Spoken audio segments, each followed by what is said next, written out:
स्वागत है आप सभी का हमारे मिशन इंस्टीट्यूट के ऑनलाइन कक्षा में। जैसा कि हम लोग वर्णमाला का अध्ययन कर रहे थे, पिछली कक्षाओं में हमने माहेश्वर सूत्र और उससे बनने वाले प्रत्याहार पढ़ लिया था। उसके बाद फिर हमने वर्णमाला का विभाजन पढ़ा था। वर्णमाला विभाजन में हमने स्वर व्यंजन दो भागों में बांटकर पढ़ा था।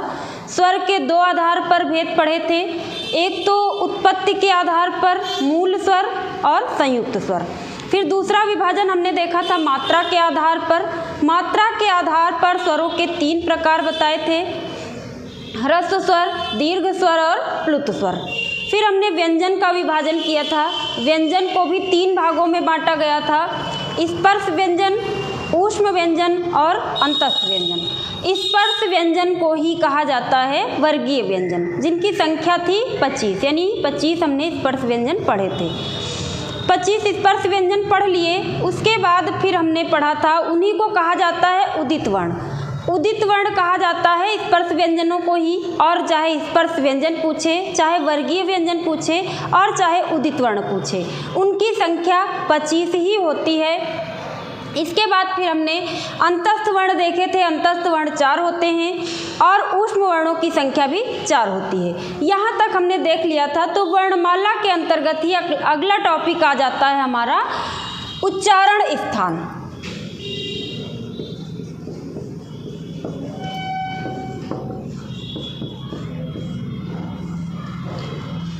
उच्चारण स्थान ये क्या होते हैं? तो देखिए, जब हम वर्णों का उच्चारण करते हैं तो जो ध्वनि हमारे मुख से निकलती है, वो ध्वनि निकलते समय जो वायु होती है हमारे मुख के किसी न किसी भाग को स्पर्श करती है। तो उसी के आधार पर उच्चारण स्थान बांटे गए हैं। तो यहाँ पे हम संस्कृत में पढ़ेंगे सूत्रों के आधार पे। सूत्र याद हो गए तो आपका उच्चारण स्थान से आया हुआ सवाल गलत नहीं होगा। देख लेते हैं। पहला सूत्र है अकुह विसर्जनीया नाम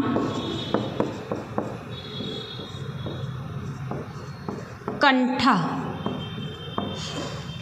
अकुह विसर्जनीया नाम कंठा।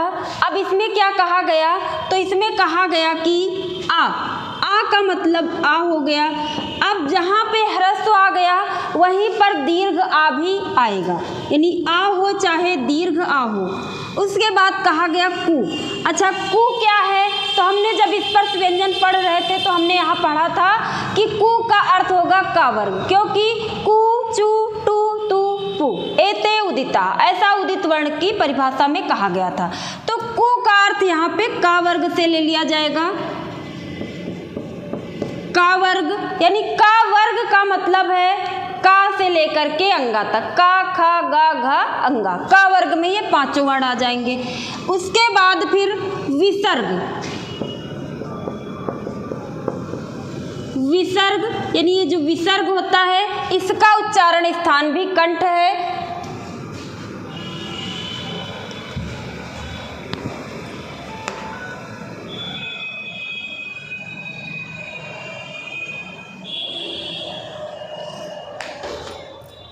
इसका उच्चारण स्थान भी कंठ है विसर्ग का। अकुह विसर्जनीया नाम कंठा। अच्छा, बीच में एक हा छूट गया, यानी आ कु से मतलब का वर्ग, फिर हा आता है। हा के बाद फिर विसर्ग। तो इतने वर्णों का उच्चारण स्थान कंठ बताया गया है। फिर उसके बाद दूसरा सूत्र हम पढ़ लेते हैं। इच यशा नाम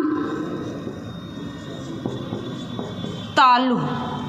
अब इसमें क्या कहा गया इस सूत्र में? ई का मतलब हो जाएगा ई तथा बड़ी ई। फिर चू से मतलब हो जाएगा चा वर्ग। चा वर्ग के बाद आया है फिर या और फिर शा। इतने वर्णों का उच्चारण स्थान तालु हो जाएगा। इसीलिए ये वर्ण तालव्य कहलाते हैं, यानी ई चा वर्ग का मतलब चा, छ, ज, झ, ञ। ये पांचों अक्षर, पांचों वर्ण जो है चा वर्ग में आते हैं, तो इनका उच्चारण स्थान तालु होगा। फिर तीसरा सूत्र हम देख लेते हैं। ऋतु रसाणाम मूर्धा। यानी इसमें इस सूत्र में क्या कहा गया, तो पहले तो कहा गया री के साथ फिर दीर्घ री भी आ जाएगा। टू से मतलब हो जाएगा टा वर्ग। टा वर्ग में टा ठा डा ढा अड़ा, और फिर रा के बाद फिर सा। इतने वर्णों का उच्चारण स्थान क्या कहा गया है, मूर्धा कहा गया है। फिर उसके बाद अगला सूत्र आता है ऋतु लसा नाम दंता। अब इसमें क्या कहा गया है, ली तू से मतलब तावर्ग यानी तावर्ग में आ जाएगा ता था दा धा ना, और फिर ला और शा। इतने वर्णों का उच्चारण दंत से होता है। री, ता था दा धा ना, ला और सा, इन वर्णों का उच्चारण दंत से होता है, इसलिए ये दंत वर्ण कहलाते हैं। अब यहीं पे हम सा की बात कर लेते हैं। 3 सा आ गए, ये और ये ना, तो यहाँ पे हम अभी तक इनका दूसरा नाम कह रहे थे, जैसे सलजम वाला सा, खटकोड़ वाला या सपेरा वाला सा। तो अब यहीं से इनका नाम जो सही है, क्या नाम है, इस सा को कहते हैं तालव्य सा, इस सा को कहते हैं मूर्धन्य सा, और इस सा को कहते हैं दंती सा। दंत से उच्चारित होता है, तो सा का ये सही नाम है। फिर 5वां वर्ग आता है, अच्छा 5वां सूत्र उपु पद्मानीया नाम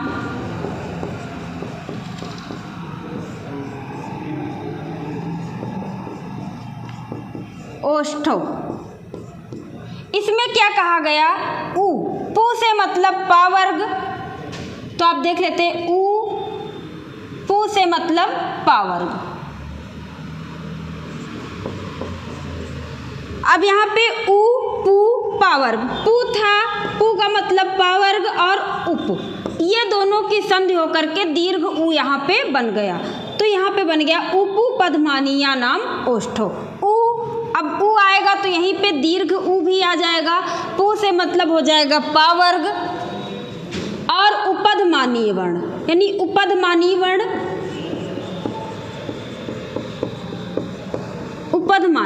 उपधमानीय में आ जाता है पा और फा। ये अयोगवाह कहलाते हैं। हमने पढ़ा था पिछली कक्षा में कि अयोगवाह की संख्या कितनी है, तो अयोगवाहों की संख्या है 4। संस्कृत में अयोगवाह 4 माने गए हैं, और उन्हीं में आता है एक उपधमानीय। पहला तो विसर्ग हो जाता है, एक अनुस्वार, फिर विसर्ग, फिर उपधमानीय, और उसके बाद जीवामूली। ये 4 हमारे अयोगवाह कहलाते हैं। तो ये उपपद्मानीय नाम ओष्ठो क्या कहता है कि ऊ तथा ऊ, पा वर्ग यानी पा फा बा भा मा, उपधमानीय यानी पा और फा जिनके पहले अर्ध विसर्ग लगा हो, ऐसे उपधमानीय। ये सब वर्ण ओष्ठ से उच्चारित होते हैं, इसीलिए इनको ओष्ठ्य वर्ण कहा जाता है। फिर अगला सूत्र देख लेते हैं, यमंगणना नाम नासिका च।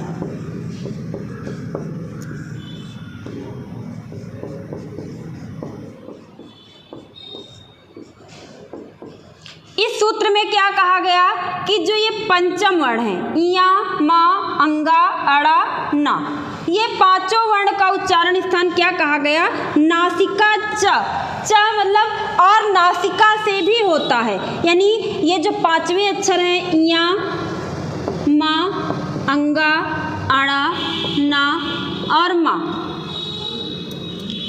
5 है, इया मा अंगा अड़ा ना। ये 5 वर्ण का उच्चारण एक बार तो ये अपने वर्ग के साथ हुए, दूसरा उच्चारण स्थान क्या बताया गया, नासिका बताया गया। अब हम देख चुके हैं इया का, जैसे इया है पहला वर्ण, हम ले लेते हैं इसी को, ये यहाँ पे नासिका से बताया गया। इसके पहले हमने इसको पढ़ा था कि ये तालु में आता, चा छा जा झा इया।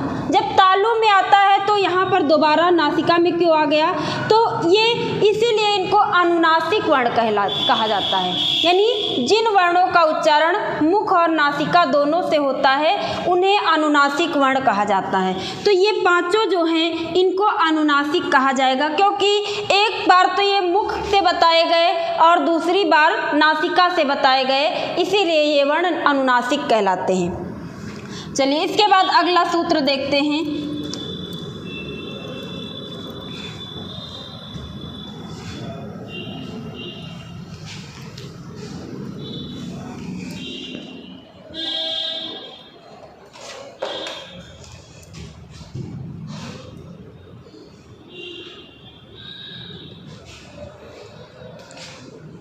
अगला हो जाएगा ए दैतो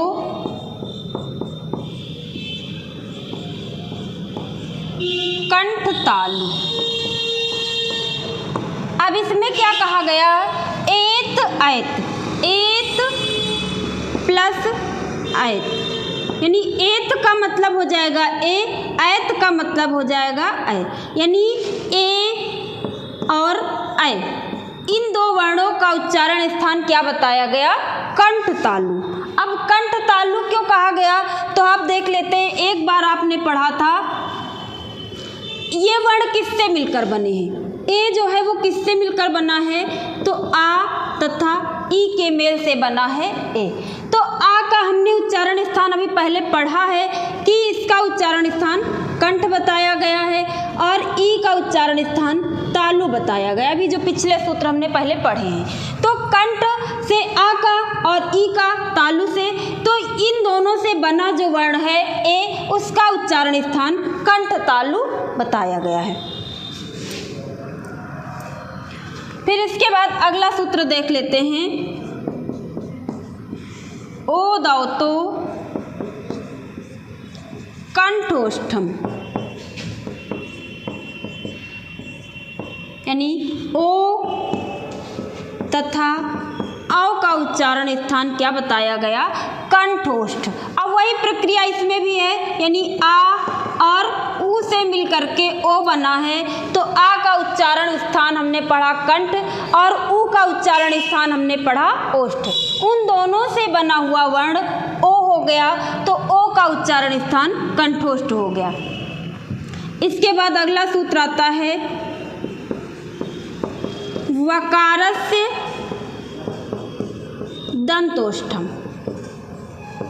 अब इसमें कहा गया है कि वा जो वर्ण है इसका उच्चारण स्थान दंतोष्ठ माना जाता है, और बहुत बार ये प्रश्न परीक्षा में पूछा गया है कि वा का उच्चारण स्थान क्या होता है ना, तो ये इम्पॉर्टेंट है, यानी वा का उच्चारण स्थान दंतोष्ठ कहलाता है।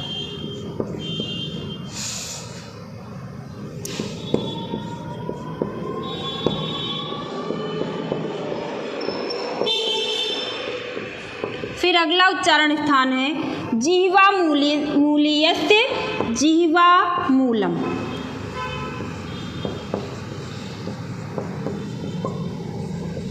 यानी हमने दो जिह्वा मूलीय वर्ण पढ़े थे, कौन से? का और खा। ये वर्ण पढ़े थे का खा जिह्वा मूलीय कहलाते हैं। कब? जब इनके आगे अर्ध विसर्ग लगा हो, का और खा के आगे अर्ध विसर्ग लगा हो तो ये जिह्वा मूलीय कहलाते हैं। तो जिह्वा मूलीय का उच्चारण स्थान है जिह्वा का मूल भाग। अभी हमने उपधमानीय का तो वहीं से पढ़ लिया, जहाँ पा फा आता है वहीं पे उपधमानीय आ जाता है, लेकिन का खा का कंठ बताया गया है और का खा के पहले अर्ध विसर्ग, यानी जिह्वा मूलीय का उच्चारण स्थान क्या होगा? जिह्वा का मूल भाग, यानी जिह्वा का मूल। तो जिह्वा मूलीय से जिह्वा मूलम, जिह्वा मूलीय वर्ण का उच्चारण स्थान जिह्वा का मूल भाग हो जाता है। फिर अगला आ जाता है नासिका अनुस्वारस्य। अब इसमें देखिए हमने अनुस्वार को पढ़ लिया, विसर्ग को पढ़ लिया था, अनुस्वार यहाँ पे छूट गया था, तो इसके लिए अलग सूत्र बताया गया है कि अनुस्वार का उच्चारण स्थान क्या है? नासिका। अभी नासिका एक सूत्र में हमने और पढ़ा, यमंगणना नाम नासिका। अब उनके साथ इसको क्यों नहीं कहा गया? यानी वहीं पे अनुस्वार भी लिखा जा सकता था, लेकिन उनको अलग करना था क्योंकि वो अनुनासिक वर्ण हैं। अनुनासिक क्यों हैं कि मुख और नासिका दोनों से बोले जाते हैं, और इसमें क्या है कि ये खाली नासिका से बोला जाता है अनुस्वार को, तो इसीलिए इसको अलग बनाया गया है।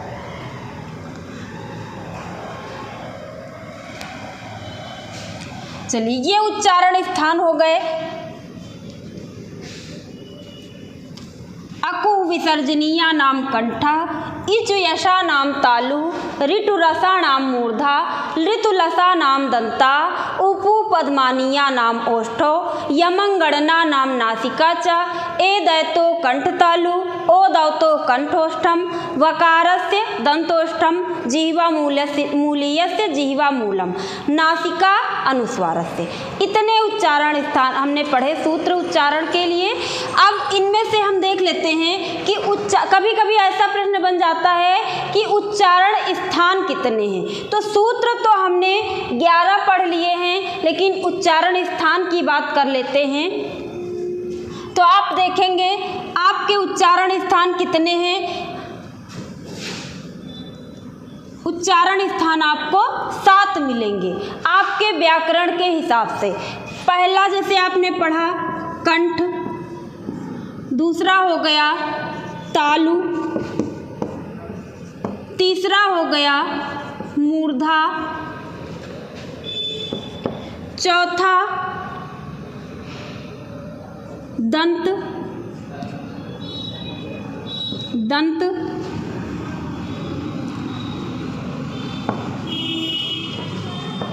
ओष्ठ,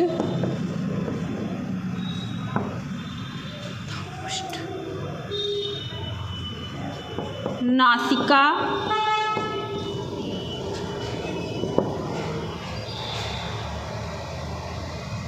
कंठ, तालु, मूर्धा, दंत, ओष्ठ, नासिका, और एक जो है जिह्वा मूल।